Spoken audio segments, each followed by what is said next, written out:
करा, हीट करा इकडं आणि एका तक्त्यामध्ये टेम्परेचर.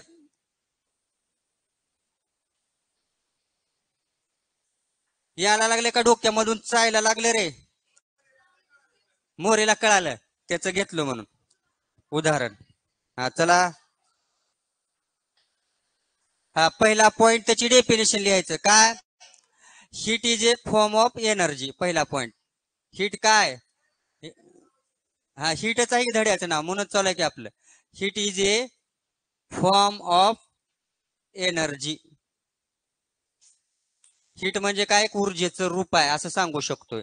आणि उष्णता तापमान म्हणजे काय? Temperature. What is mean by temperature? Definition of temperature लिहा.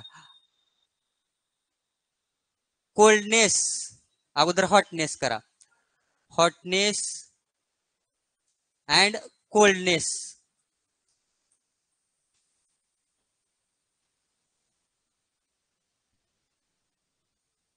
Of particular substance. त्या दिलेल्या पदार्थाचं पर्टिक्युलर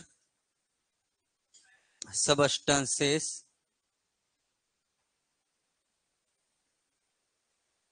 एक्सप्रेस. काय एक्सप्रेस करायला लागले? डिग्री. किती त्याची डिग्री, किती गरम आहे किंवा किती थंड आहे. आपण काय उन्हाळ्यामध्ये म्हणतो बघा, लक्ष द्या रे. किती गरम व्हायला लागले म्हणजे काय? हीट लई वाढली म्हणतो बघा. आणि ज्यावेळेला 0°C जर तापमान गेलं तर आपण काय म्हणतोय? हीट लई कमी झाली म्हणतोय का? नाही, तापमान लई कमी झालं. हा फरक आहे त्याच्यामधला. मग काय हे काय सांगतंय? त्याच्यामध्ये किती एनर्जी आहे ते सांगतंय आणि टेम्परेचर दोन्ही सांगतंय. चहा गरम असेल तरी काय आपण टेम्परेचर सांगू शकतो, एवढ्या डिग्री चहा आहे. आणि कोल्ड बी झाला अतिशय 10°चा चहा आहे. म्हणजे दोन्ही एक्सप्रेस होते त्याच्यामधून. परत काय सांगायचे आपला? या दोन्हीचे युनिट सांगूया. युनिट ऑफ हीट काय आहे रे? Joule. Unit of heat is joule. आणि इकडं टेम्परेचर 2-3 युनिट आहेत की त्याचे.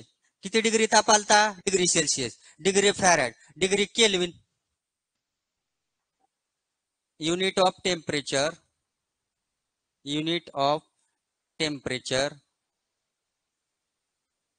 Is degree Celsius, degree Kelvin आणि डिग्री फॅरेनहाइट. अशी 3 युनिट आहेत.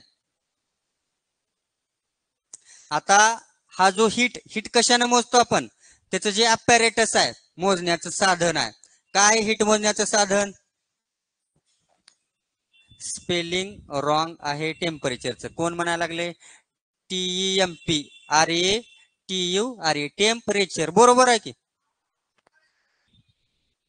हा पी. TEMP इथं. हा हे इथं राहिले का? टेम्परेचर. सॉरी खाली झाले का?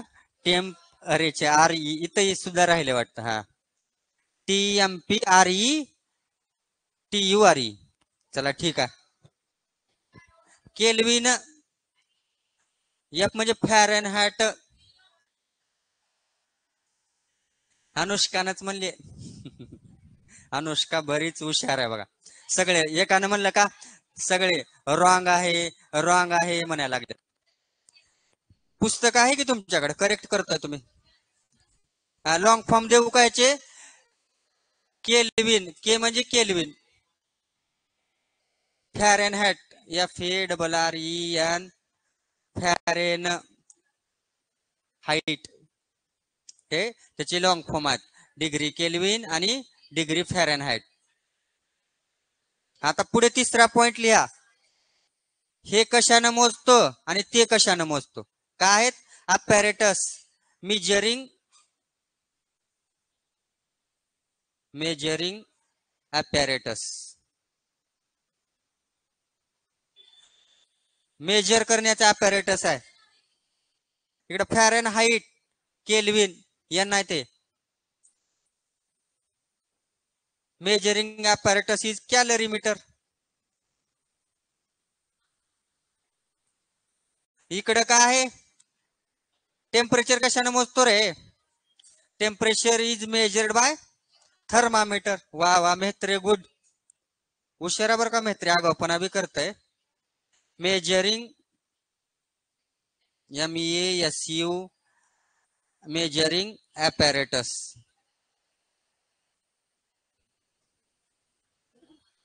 Is thermometer, thermometer. बघा चुकतेत, ये गेलं आपलं काही हे नाही, इंग्लिश नाही, ग्रॅमॅटिकल मिस्टेक चालतेत, म्हणून सगळ्याच मिस्टेक काय करायचं नाही, थोडे बहुत चालतेत, कुठे ये चुकला. हा, चालतंय का? बरोबर आहे का Anushka? Thermometer, calorimeter. Okay. अशा पद्धती अजून एक डिफरन्स लिहूया इथं. ह्याचा जो फ्लो आहे, हिटचा फ्लो, आता बघा हे उदाहरण घेऊया. हा, सरकू बाजूला, साईड देऊ, साईड प्लीज. दिसतंय की सगळ्याला? दिसे ना? हे लागते वाटायला लागले. बाजूला जातो मी आता, फ्रेमच्या बाजूला जातो आता. हा, हसी मजाक असले की चांगलं वाटतंय. चला उद्या पाठ करा बघा, हीट आणि टेम्परेचर. आता लास्ट पॉइंट त्याच्यामधली हा फ्लो ऑफ हीट. हीटचा फ्लो कसा आहे? Hot object to cold object. Flow of heat is hot object to cold object. आणि टेम्परेचरचं काय वेगळं आहे बघा, याच्यामध्ये थोडंसं वेगळं लिहायचं. याच्यामध्ये टेम्परेचर ज्या वेळेस आपण टेम्परेचर काढून घेतलं, हीट काढून घेतली की टेम्परेचर कमी होणार आहे, आणि त्याला जर हीट दिली तर काय होणार आहे? ते वाढणार आहे. आता चहा शिजवायला लागलेला आपण, त्याला काय, चहा शिजवतो म्हणजे काय देतोय आपण? हीट देतोय. टेम्परेचर इन्क्रीज होईल. आणि टेम्परेचर हीट रिमूव्ह केली, काढून घेतली, थंड केली की काय होणार? टेम्परेचर डिक्रीज होणार. तेच लिहायचे. When heat is given when heat is given temperature increases. Heat is given, temperature increases. हा, 2 मार्क भेटतात बघा 4 पॉइंटला. एका पॉइंटला अर्धा अर्धा मार्क आहे. अर्धा अर्धा अर्धा अर्धा अर्धा अर्धा होऊन गर्दी होते मार्काची. होते का नाही? थेंबे थेंबे तळे साचे. आलेला एका वेळेस हीट आणि टेम्परेचर सांगा. Differentiate between concept of heat and temperature. काय राहिले अजून? When heat is given temperature increases. आणि आता खाली लिहा, इथं जागा नाही, मी इथं लिहितो कुठंतरी.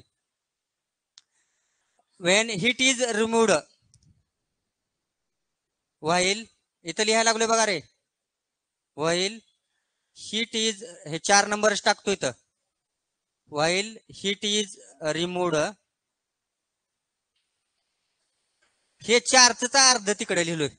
हीट काय केली आहे? दिलेली आहे, तर काय वाढणार आहे? टेम्परेचर वाढणार आहे. हीट काढून घेतली, टेम्परेचर कमी होणार आहे. हा, इनक्रीजेस. आणि इकडे while heat is removed, temperature is decreases. Temperature is decreases. हे जे आहे असं करू तर आपण ओळखू येते तुम्हाला. हे असं आहे बघा रे.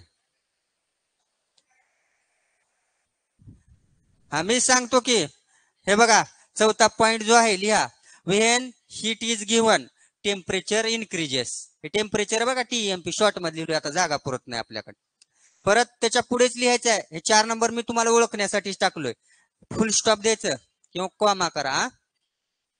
हा, त्याच्यानंतर पुढे कॉमा करून लिहा. While heat is removed temperature is decreases. आता कोणता पॉइंट झाला तुमचा? इथं वरीच लिहू का? इथं कुठं जागा शिल्लक का? तिथं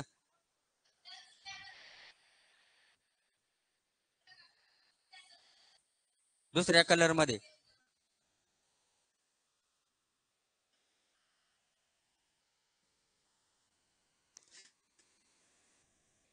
मस्त कळायला लागले कलर. हे जे आहे, व्हेन मी सांगायला लागलो की when heat is given temperature increases. While त्याच्यानंतर लगेच हे आहे. एवढं कळत नाही का? का लहान मुला? While heat is removed temperature is decreases. Heat दिली टेम्परेचर वाढणार आहे. हीट काढून घेतली म्हणजे थंड केलोय आपण, काय होणार आहे? टेम्परेचर कमी होणार आहे. हा त्याचा फ्लो आहे. आता हे सांगतो समजण्यासाठी. फ्लो ऑफ हीट झालं का लिहायचं? आता बघा दोन, लक्ष द्या रे, पेन दुसरी घेऊ म्हणायला लागली, पिवळी घेतो. आता हे काय दूध आहे ह्याच्यामध्ये बघ, हा, आणि ते काय गरम दूध आहे. किती डिग्रीचं आहे? एक 80 डिग्री सेल्सिअसचं दूध आहे. हे बघा रे, 80 डिग्री सेल्सिअस म्हणजे काय उकळलेलं दूध आहे. थोडस जो बॉइलिंग पॉइंट आहे वॉटरचा किती आहे? 100 डिग्री, म्हणजे जवळजवळ उकळलेलं दूध आहे. हे समोर लक्ष दे रे, बालकून दे, टेका देऊ नको. काय झाले तुला? जेवण जास्त झाले का कमी झाले? अजून जेवायचे? जेवणच झालं नाही? बर, आळूस येतोय बघा. तिल्ल्या मार खातोयच बघा आता. लय लय दिवस झाला आपली गाठ भेट पडून. हा, समोर लक्ष द्या रे. ज्या वेळेस गरम दूध आहे, किती टेम्परेचरचा आहे? 80 डिग्री. घेऊ का आता छडी? तो छडी पहिला दिवस आहे, छडी घ्यायला लावू नका. हे 80 डिग्री सेल्सिअसचं काय आहे? दूध आहे. मला काय करायचे? थंड करायचे हे दूध. मग मी काय करेन, इथं जे आहे हे काय थंड पाण्यामध्ये ठेवलं जाणार आहे. इथं पाणी आहे बरं का, इथं वॉटर आहे. मग वॉटरचं टेम्परेचर किती राहणार आहे? एक नॉर्मल टेम्परेचर किती असणार आहे? एक 5-6 डिग्री सेल्सिअस असेल. पाणी थंडच असते की. मग काय होणार आहे? ही जी हीट आहे, ती हीट काय होणार आहे? हीटचं ट्रान्सफर होईल बघा. ही हीट कुठे येणार आहे? त्या वॉटर मध्ये येईल. म्हणजेच काय, हीटचा फ्लो चालू आहे. हीट व्हायला लागली आहे. कसं? From hot substance to cold substance कडे. मग करत काय होईल? हे दूध जे आहे थंड होईल आणि हे पाणी गरम होणार आहे. होतं का नाही? म्हणजे हीट कुठं गेली? हीटचं ट्रान्सफर झालं, हीटचा फ्लो, हीट वाहिली, हीटचं कंडक्शन झालं. कुठं गेली heat? From the hot substance to cool substance, cold body कडे. हॉट बॉडी कडून कोल्ड बॉडी कडे. मग हे काय, हे थंड झालं पण ह्याच्यामध्ये काय आलेला आहे? हॉटनेस आलेला. कशामुळं? हीटचं ट्रान्सफर झालं. मग हेच आहे आपला चौथा पॉईंट. काय? Flow of heat is hot substance to cold object किंवा कोल्ड पदार्थाकडे त्याचं फ्लो होतोय, वाहतोय. इलेक्ट्रिसिटीचं सुद्धा बघा, पोटेन्शियल डिफरन्स. ज्यावेळेस काय हाय पोटेन्शियल, हे सुद्धा सांगितलेत वाटतं सर तुम्हाला. हे काय केलेलं आहे बघा, टाक्या वगैरे उंचावरती हे करतात बघा, प्रत्येक घराच्या वरी. का बर? त्याच्यामध्ये पोटेन्शियल डिफरन्स क्रिएट हो, विभवांतर. मग विद्युत मध्ये सुद्धा तसंच आहे. आपण बॅटरी लावतो म्हणजे काय करतो? त्याच्यामध्ये पोटेन्शियल डिफरन्स करतो. आता पडलेलं वायर आहे, त्याला करंट का बरं लागत नाही? करंट आहे त्याच्यामध्ये ऑलरेडी, पण काय त्याच्यामध्ये पोटेन्शियल डिफरन्स नाही. ते इलेक्ट्रॉनचा फ्लो होण्यासाठी काय आपला तिथं एखाद्या सर्किटला, एखाद्या सोर्स ऑफ एनर्जीला ते कनेक्ट करावं लागेल. त्यावेळेला काय होतील? ते इलेक्ट्रॉन पळायला लागतील आणि त्याच्यामध्ये डिफरन्स क्रिएट होईल, पॉझिटिव्ह निगेटिव्ह. मग त्या पद्धतीनं काय होईल? ज्यावेळेस ही वरती ठेवलेत पाण्याच्या टाक्या आणि ही खालती, ह्याच्यामध्ये बराचसा डिफरन्स आहे. त्यावेळेला काय ते पाणी इकडून इकडे पळायला लागेल. आणि ज्या वेळेला दुसऱ्या कंडिशन मध्ये काय झालेलं आहे, समान पातळी जर झाली, इकडलं इकडे हे कॉन्स्टंट राहील, इकडेही जाणार नाही पाणी आणि इकडेही जाणार नाही. का बर? There is no difference between त्या दोन बॉडी मध्ये, त्या दोन सबस्टन्स मध्ये. काही फरक आहे का? हाईटचा फरक आहे का? इथं नाही. मग याच पद्धतीनं हीट सुद्धा काय होते? डिफरन्स कसला? हॉट आणि कोल्डचा डिफरन्स असेल तरच फ्लो होतोय. दोन्ही ऑब्जेक्ट थंड असतील त्याच्यामध्ये काही होणार का नाही? दोन्ही ऑब्जेक्ट हॉट असतील त्याच्यामध्ये काही होणार का? खाली गरमच पाणी घेतलंय आणि वरी दूध सुद्धा गरम आहे, थंड होणार आहे का? ते फ्लोच होणार नाही. का बर? फ्लो स्टेडी राहील, कॉन्स्टंट राहील.